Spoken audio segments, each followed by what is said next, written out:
Hi everyone, this is Sai Kumar. Welcome back to Sri Sai tutorial. TET exam అనేది complete అయిపోయింది. దాని తర్వాత మనం రాయబోయేటువంటి డిఎస్సికి సంబంధించినటువంటి ప్యాటర్న్ అనేది ఏ రకంగా ఉంటుంది, ఇందులో ఏ సబ్జెక్ట్స్ అనేటివి ఉంటాయి, ఏ సబ్జెక్ట్ నుంచి ఎన్ని మార్కులు వస్తాయి అనేటువంటి పూర్తి సమాచారాన్ని ఈ వీడియో ద్వారా తెలుసుకునే ముందు వీడియోని చూస్తున్న ప్రతి ఒక్కరు కూడా లైక్ చేసి మీ యొక్క సపోర్ట్ని మన ఛానల్కి అందించండి. డిఎస్సికి ప్రిపేర్ అయ్యేటువంటి ప్రతి అభ్యర్థికి చేరే విధంగా ఈ వీడియోని షేర్ చేసేటువంటి ప్రయత్నం చేయండి. టెట్ డిఎస్సికి సంబంధించినటువంటి లేటెస్ట్ అప్డేట్స్తో పాటు టెట్ డిఎస్సికి సంబంధించినటువంటి ఫ్రీ ఆన్లైన్ క్లాసెస్తో పాటు డైలీ నిర్వహించేటువంటి క్వాలిటీ లైవ్ టెస్ట్లను కూడా పొందాలి అనుకుంటే కనుక ఈ వీడియో క్రింద రెడ్ కలర్లో ఉన్నటువంటి సబ్స్క్రైబ్ బటన్ని క్లిక్ చేసుకుని సబ్స్క్రైబ్ చేసుకోండి. పక్కనటువంటి ఆల్ నోటిఫికేషన్ బెల్ ఐకాన్ని క్లిక్ చేయడం ద్వారా నేను చేసేటువంటి ప్రతి వీడియో కూడా మీకు నోటిఫికేషన్ రూపంలోకి వస్తుంది. నిన్న చేసినటువంటి వీడియో క్రింద చాలామంది అభ్యర్థుల కామెంట్లను కనుక చూస్తే వాళ్ళలో ఎక్కువగా కనుక చూసుకుంటే, సార్ మాకు టెట్ ఎగ్జామ్ అనేది రాసాము కానీ 75 నుంచి 100 లోపు మార్క్స్ అనేటివి వస్తున్నాయి, మరి మేము అసలు డిఎస్సికి ప్రిపేర్ కావచ్చా లేదా అని అడుగుతున్నారు. ఆల్రెడీ అదే వీడియోలో మీకు క్లారిటీ ఇచ్చాను.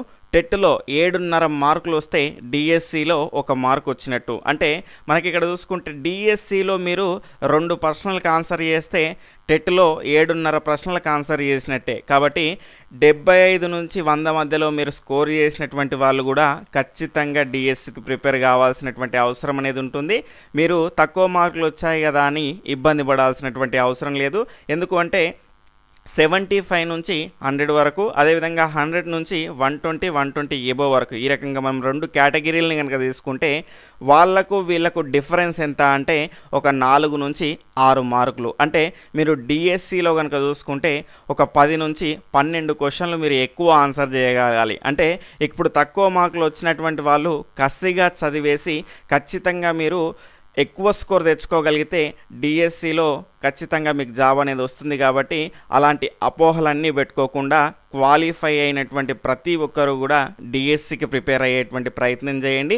ఇక మనం డిఎస్సికి సంబంధించినటువంటి సిలబస్ అనేది ఏ రకంగా ఉంటుందో ఇప్పుడు తెలుసుకునేటువంటి ప్రయత్నం చేద్దాం. ఇక్కడ చూసుకుంటే మనకు టెట్కు చదివినటువంటి అంశాలని దాని యొక్క కంటిన్యూషన్లో భాగంగా ఇంతకుముందంటే మనం 1 to 8 వరకు చదివాము. ఇప్పుడు కనుక చూసుకుంటే మనం అప్ టు 10th క్లాస్ వరకు చదవాల్సినటువంటి అవసరం అయితే ఉంటుంది. ఇప్పుడు మనకు సెకండరీ గ్రేడ్ టీచర్ ఎస్జిటికి సంబంధించినటువంటి సబ్జెక్ట్స్ ఏముంటాయో ఇప్పుడు తెలుసుకునేటువంటి ప్రయత్నం చేద్దాం. మనకు టెట్కి చదివినటువంటి అంశాలే ఇందులో ఉంటాయి. ఒక సైకాలజీ అనేది ఉండదు. 2 కొత్త అంశాలు అయితే యాడ్ అవుతాయి. అవేంటి అంటే జనరల్ నాలెడ్జ్ మరియు కరెంట్ అఫైర్స్, దాని తర్వాత పర్స్పెక్టివ్స్ ఇన్ ఎడ్యుకేషన్. ఇక్కడ general knowledge and current affairs నుంచి మనకు 20 క్వశ్చన్స్ అనేటివి వస్తాయి. మనకు 10 మార్కులు అయితే ఉంటుంది. ఇక్కడ చూసుకుంటే ఇందులో ప్రతి క్వశ్చన్కు ½ మార్క్ అనేది ఉంటుంది, గమనించాలి. దాని తర్వాత పర్స్పెక్టివ్స్ ఇన్ ఎడ్యుకేషన్, దీనికి సంబంధించి మనకి 20 క్వశ్చన్లు అనేటివి ఉంటాయి, 10 మార్కులు అనేటివి వస్తాయి. దాని తర్వాత ఇవన్నీ కూడా మనకు తెలిసినటువంటి కంటెంట్కి సంబంధించినటువంటి అంశాలు. తెలుగు నుంచి 18 క్వశ్చన్లు, అదేవిధంగా 9 మార్కులు. సేమ్ మనకి ఇంగ్లీష్ నుంచి 18 క్వశ్చన్లు 9 మార్కులు అయితే ఇక్కడ ఉంటాయి. దాని తర్వాత మ్యాథమెటిక్స్ నుంచి 18 క్వశ్చన్లు 9 మార్కులు. దాని తర్వాత సైన్స్ నుంచి 18 క్వశ్చన్లు 9 మార్కులు. దాని తర్వాత సోషల్ స్టడీస్ నుంచి 18 క్వశ్చన్లు 9 మార్కులు. అదేవిధంగా మెథడాలజీకి సంబంధించినటువంటి మొత్తంగా 30 క్వశ్చన్లు అనేటివి వస్తాయి. టోటల్గా మనకు 15 మార్కులు. అంటే కంటెంట్ నుంచి కనుక చూసుకుంటే మనకు 45 మార్క్స్. దాని తర్వాత మెథడాలజీ నుంచి ప్రతి తెలుగు ఉంది కదా, తెలుగుకు సంబంధించినటువంటి మెథడాలజీ నుంచి 6 క్వశ్చన్స్ అనేటివి వస్తాయి, 3 మార్కులు. ఈ రకంగా ప్రతి కంటెంట్ నుంచి మనకు 3 మార్కులు, 6 క్వశ్చన్లు మెథడాలజీ నుంచి. ఈ రకంగా మొత్తంగా మనకు 15 మార్కులు అనేటివి వస్తాయి. దాని తర్వాత కంటెంట్ నుంచి కనుక చూసుకుంటే 45 మార్క్స్ అనేటివి వస్తాయి. టోటల్గా మనకు కంటెంట్ పరంగా చూసుకుంటే 60 మార్క్స్ అనేటివి వస్తాయి. మనకి ఇక్కడ 60 మార్క్స్. దాని తర్వాత పైన ఇప్పుడు మనం చెప్పుకున్నటువంటి కరెంట్ అఫైర్స్, దాని తర్వాత జనరల్ నాలెడ్జ్కి సంబంధించినటువంటి 10 మార్కులు. తర్వాత పర్స్పెక్టివ్స్ ఇన్ ఎడ్యుకేషన్లో కనుక చూసుకుంటే 10 మార్కులు. మొత్తంగా మనకు 80 మార్కులు. అదేవిధంగా 160 క్వశ్చన్స్ అనేటివి మనకు డిఎస్సిలో ఉంటాయి ఎస్జిటికి సంబంధించి.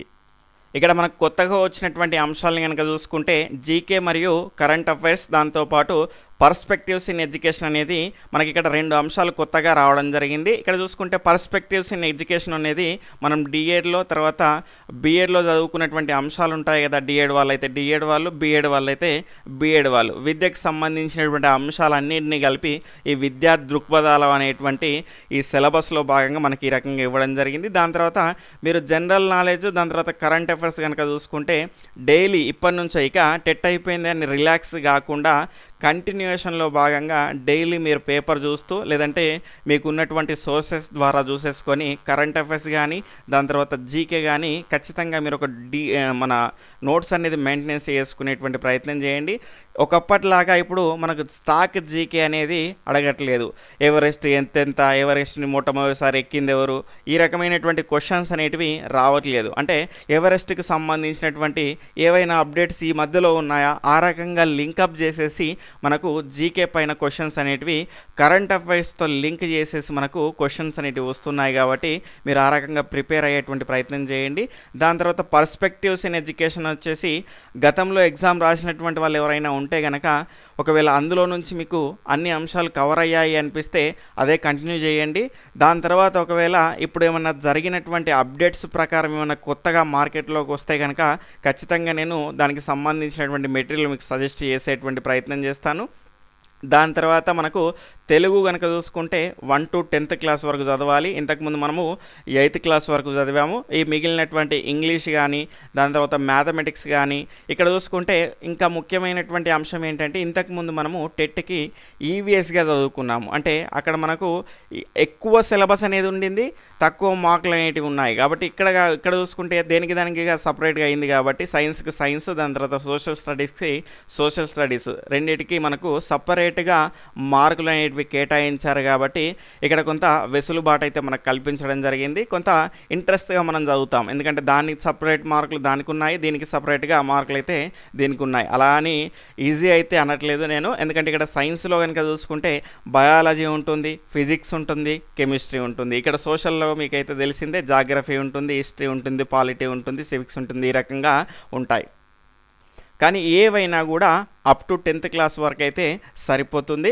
దాని తర్వాత టీచింగ్ మెథడాలజీ మనం ఏవైతే మన డిఏలో చదువుకున్నావో ఆల్రెడీ టెట్కు చదివాము కదా, ఖచ్చితంగా అవే యూజ్ అవుతాయి, టెన్షన్ పడాల్సినటువంటి అవసరం లేదు. అంటే ఇప్పుడు మనం చదువుకున్నటువంటి అంశాలనే దానికి పొడగింపుగా మనం 10th క్లాస్ వరకు చదవాలి, కొంచెం ఎక్కువ కాన్సన్ట్రేషన్ చేయాలి. ఎందుకంటే టెట్కే మనకు పేపర్ అనేది టఫ్ అనేది రావడం జరిగింది. కాబట్టి ఇప్పటి నుంచే మనం ప్రాక్టీస్ చేస్తూ మనకు వీలైనన్ని ఎక్కువ కఠినమైనటువంటి ప్రశ్నలకు కూడా ఆన్సర్ చేసే విధంగా ఎక్కువ ప్రాక్టీస్ చేస్తే ఎగ్జామ్లో ఎలాంటి బిట్ వచ్చినా కూడా మనం ఈజీగా ఆన్సర్ చేయడానికి ఎక్కువ అవకాశాలు అయితే ఉంటాయి. స్కూల్ అసిస్టెంట్కి సంబంధించినటువంటి ఎగ్జామ్ ప్యాటర్న్ కనుక చూసుకుంటే ఎస్ఏ బయాలజీ కానీ, ఎస్ఏ సోషల్ కానీ, ఎస్ఏ ఇంగ్లీష్ కానీ, ఎస్ఏ మ్యాథ్స్ కానీ ఈ రకంగా మనకు చూసుకుంటే ఒకే రకమైనటువంటి ప్యాటర్న్ అనేది ఉంటుంది. ఇక్కడ చూసుకుంటే మనకు ఇక్కడ జీకే అండ్ కరెంట్ అఫైర్స్ అయితే మనకు 10 మార్క్స్ అయితే ఉంటాయి, 20 క్వశ్చన్స్ అయితే వస్తాయి. దాని తర్వాత పర్స్పెక్టివ్స్ ఇన్ ఎడ్యుకేషన్ నుంచి కూడా మనకి ఇక్కడ 10 మార్క్స్ అయితే వస్తాయి. ఇవి అందరికీ కూడా కామన్గానే ఉంటాయి ఈ 2 అంశాలు. దాని తర్వాత ఇక్కడ వీళ్ళకు ఉన్నటువంటి వెసులుబాటు ఏంటి అంటే వీళ్ళకు ఉన్నటువంటి కంటెంట్ నుంచే మనకు టోటల్గా 60 మార్కులు, అంటే ఫర్ ఎగ్జాంపుల్ కంటెంట్ మెథడాలజీ వీళ్ళకి సంబంధించింది. ఫర్ ఎగ్జాంపుల్ ఎస్ఏ బయాలజీ ఉందనుకోండి, ఆ ఎస్ఏ బయాలజీకి సంబంధించినటువంటి కంటెంట్ను మాత్రమే చదువుతారు. దాని తర్వాత ఇక్కడ వాళ్ళకి సంబంధించినటువంటి బిఎడ్లో చదివినటువంటి మెథడాలజీని మాత్రమే చదువుతారు. ఈ రకంగా మనం కంటెంట్ నుంచి ఒక 44 మార్కులు, అది 42 కూడా అట్లా అవ్వచ్చు, మనకు ఓవరాల్గా 44 మార్కులు ఈ రకంగా వస్తాయి. దాని తర్వాత 16 మార్కులు వచ్చేసి మనకి ఇక్కడ మెథడ్స్ నుంచి వస్తాయి. టోటల్గా మనకు వీళ్ళ కంటెంట్ మెథడ్స్ నుంచి వీళ్ళకి సంబంధించింది ఎస్ఏ సోషల్ వాళ్ళకు సోషల్కి సంబంధించి, ఎస్ఏ బయాలజీకి వాళ్ళకు బయాలజీకి సంబంధించి, అదేవిధంగా ఎస్ఏ తెలుగు వాళ్ళకు ఆ రకంగా ఈ రకమైనటువంటి వాళ్ళ కంటెంట్కి సంబంధించినటువంటి అంశాలే చదవాల్సి ఉంటుంది. ఈ రకంగా 60 మార్క్స్ అయితే ఈ రకంగా వస్తాయి. 60 మార్క్స్ అంటే టోటల్గా దీని నుంచి మనకు 120 క్వశ్చన్స్ అనేటివి ఇక్కడ మీకు సంబంధించినటువంటి కంటెంట్ మెథడాలజీ నుంచి వస్తాయి. దాని తర్వాత మీకు ఇక్కడ ఈ 10 అంటే మొత్తంగా మనకి 20 క్వశ్చన్స్ వచ్చేసి మనకి ఇక్కడ దీని నుంచి 20 మార్కులు, దాని తర్వాత దీని నుంచి 20 మార్కులు, మొత్తంగా ఇక్కడ 40, దాని తర్వాత ఇక్కడ 120, మొత్తంగా మనకు 160 క్వశ్చన్స్ తోటి 80 మార్కులకు ఈ రకంగా ఎస్ఏకి సంబంధించినటువంటి ప్యాటర్న్ అనేది ఉంటుంది.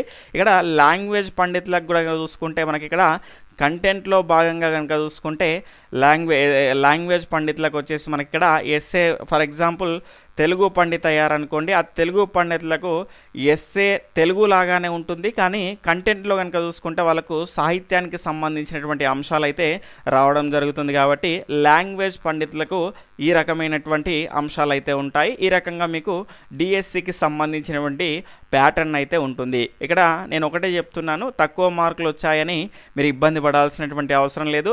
ఆల్రెడీ మీకు మొన్నటి వీడియోలో నేను చెప్పాను, చాలామందికి 100కు పైనటువంటి మార్కులు వచ్చినటువంటి వాళ్ళు కూడా రకరకాల కారణాల వల్ల, అంటే అది ప్రిపరేషన్ని కంటిన్యూ చేయకపోవడం వల్ల కానీ, ఎగ్జామ్ సెంటర్లో ఆ టెన్షన్ని వాళ్ళు ఓవర్కమ్ చేయలేకపోవడం వల్ల కానీ, చాలా రకాల అంశాల ద్వారా వాళ్ళు కూడా జాబ్ కొట్టలేకపోయారు.